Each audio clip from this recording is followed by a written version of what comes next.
అనుకున్నదే జరిగింది. ఏంటది అంటే కేజ్రీవాల్ మీద దేశద్రోహపు కేసు.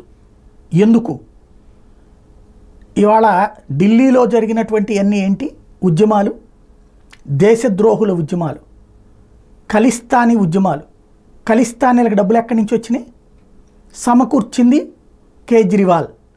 పంజాబ్లో ప్రభుత్వం ఏర్పాటు కోసం ప్రపంచంలోని తీవ్రవాద సంస్థలు నడిపేటటువంటి ఖలిస్తానీల నుండి ఆమ్ ఆద్మీ పార్టీకి ఫండ్ వచ్చినాయి.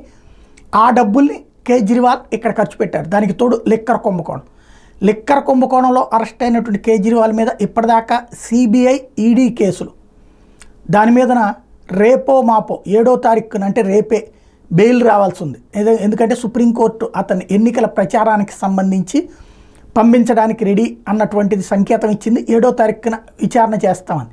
కరెక్ట్గా ఒక్కరోజు ముందు ఎన్ఐఏ, నేషనల్ ఇన్వెస్టిగేటివ్ ఏజెన్సీ, ఏదైతే దేశద్రోహానికి సంబంధించి కేజ్రీవాల్కి ఉగ్రవాదుల నుంచి ఫండింగ్, ఆమ్ ఆద్మీ పార్టీకి ఉగ్రవాద సంస్థల నుంచి ఫండింగ్, అట్లాగే ఖలిస్తానీలను పెంచి పోషించి ప్రోత్సహిస్తున్నారన్నటువంటి అంశాలకు సంబంధించినటువంటి అంశం మీదన ఎన్ఐఏ విచారణకి lieutenant governor, Delhi lieutenant governor ఆదేశించడం అన్నటువంటిది కీలకమైనటువంటి పరిణామం. గవర్నర్ ఆదేశాలతో కనుక రంగంలోకి దిగితే కేజ్రీవాల్ మీద పెట్టబోయేది దేశద్రోహం కేసు.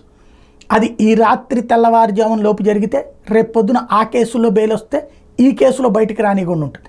లేదు అప్పుడు సుప్రీంకోర్టు సీరియస్ అయ్యి తోసేస్తుందా? ఒక ముఖ్యమంత్రి మీద దేశద్రోహం కేసు అన్నటువంటిది ఫస్ట్ టైం అవుతుంది. అత్యంత కీలకమైనటువంటి పరిణామం కాబోతోంది.